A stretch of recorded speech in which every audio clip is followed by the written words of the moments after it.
السلام علیکم ورحمۃ اللہ وبرکاتہ۔ آج امت مسلمہ اور تمام دنیا اس وقت انتہائی کڑے دور سے گزر رہے ہیں، جب ایک کرونا وائرس جیسی خطرناک وبائی مرض جو ہے وہ لوگوں کو موت کے منہ میں اتارتا ہوا ہمیں نظر آ رہا ہے۔ تو ہم نے سوچا کہ آپ کو حضرت عمر رضی اللہ تعالیٰ عنہ کے دور میں ایک مثال آپ کے سامنے یا ان کی حیات طیبہ کا کچھ پہلو آپ کے سامنے رکھا جائے، جو کرونا وائرس سے ملتی جلتی ایک اور وبا جس کو امواس کی وبا بھی کہتے ہیں، طاعون کی وبا بھی کہتے رہے ہیں، اس کے بارے میں یا اس دور کے بارے میں حضرت عمر رضی اللہ تعالیٰ عنہ کے کچھ اقدامات آپ کو کے سامنے رکھے جائیں۔ حضرت عمر رضی اللہ تعالیٰ عنہ کے دور میں 17 ہجری کا واقعہ ہے کہ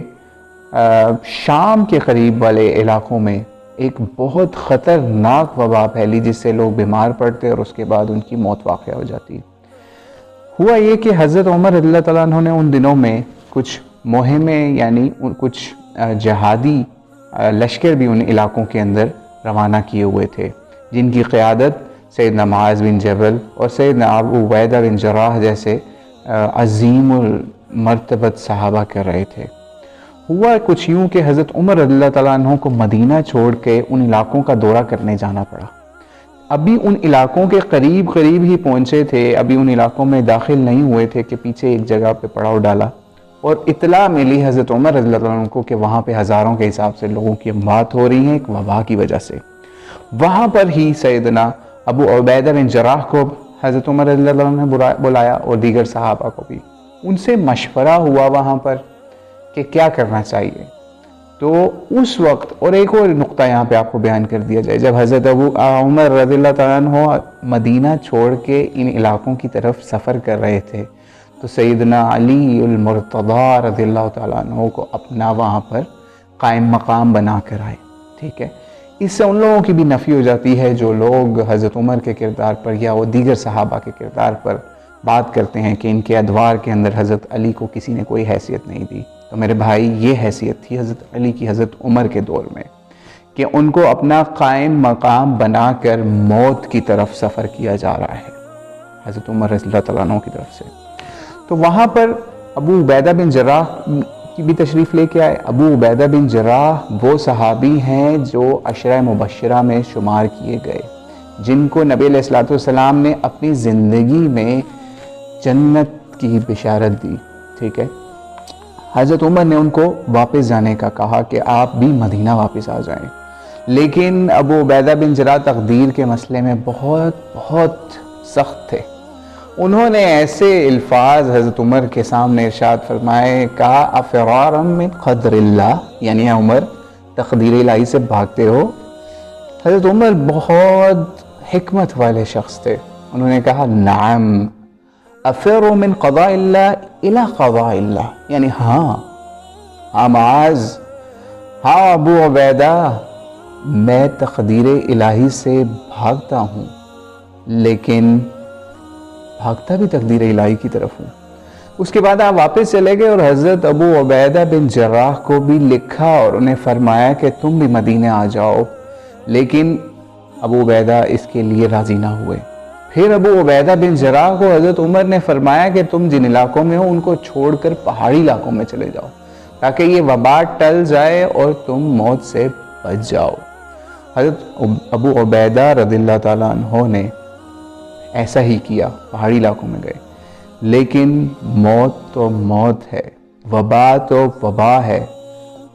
آپ اسی وبا کے نتیجے میں شہید ہو گئے۔ اور اس دوران آپ نے معاذ بن جبل رضی اللہ تعالیٰ عنہ، جو بہت بڑے فقہاء میں سے گزرے ہیں اور بہت عظیم المرتبت صحابی ہیں، ان کو اپنا نائب مقرر کیا اور معاذ بن جبل بھی اسی بیماری میں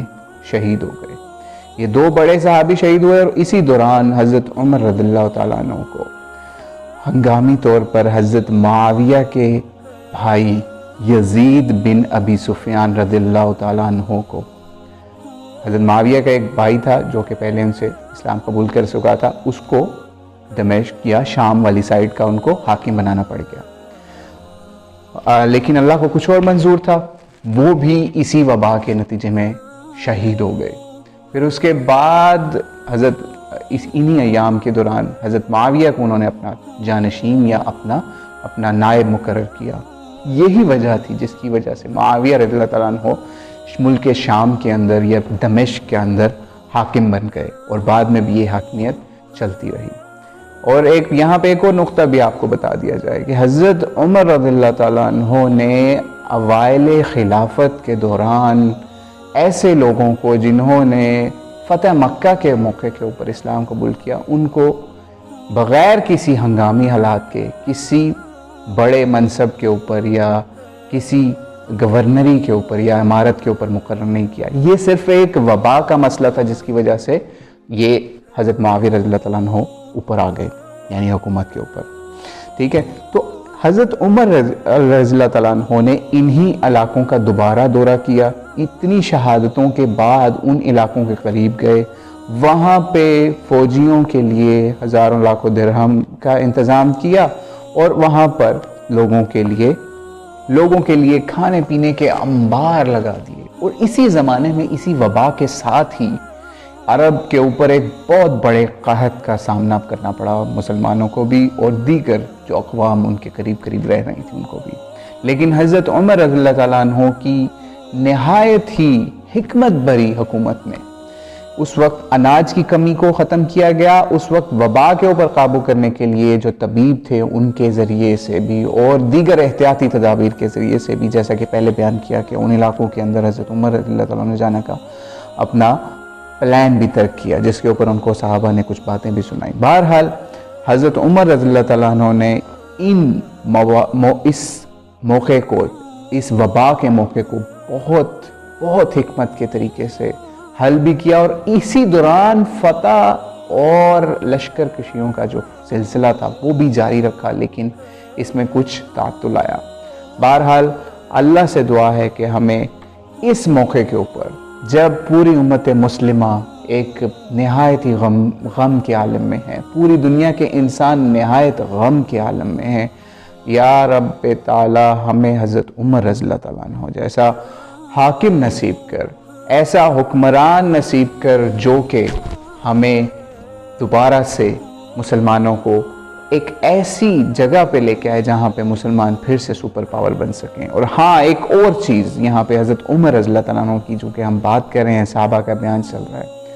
تو حضرت عباس رضی اللہ تعالیٰ عنہ نبی علیہ السلام کے چچا، وہ بھی اس موقع کے اوپر آپ کے ساتھ تھے. ٹھیک ہے، اور ایک اور آپ کو صحیح بخاری سے ایک واقعہ سناتے ہیں حضرت عمر رضی اللہ تعالیٰ عنہ کا بھی، جو کہ مصیبت کے وقت کا واقعہ ہے کہ نبی علیہ السلام کے جانے کے بعد ایک بار اسی واقعے کے قریب کئی واقعہ ہے کہ مکہ مدینہ اور ان کے اوپر قحط کا سامنا ہوا، بارش نہیں ہو رہی تھی. حضرت عمر رضی اللہ تعالیٰ عنہ حضرت عباس کو، آل رسول سے حضرت عباس کو ایک میدان میں لے کے جاتے ہیں، دعا کے لیے ہاتھ اٹھواتے ہیں اور اللہ سے دعا کرتے ہیں. صحیح بخاری کے اندر یہ واقعہ موجود ہے کہ اللہ، پہلے ہم تیرے حبیب نبی علیہ السلام کو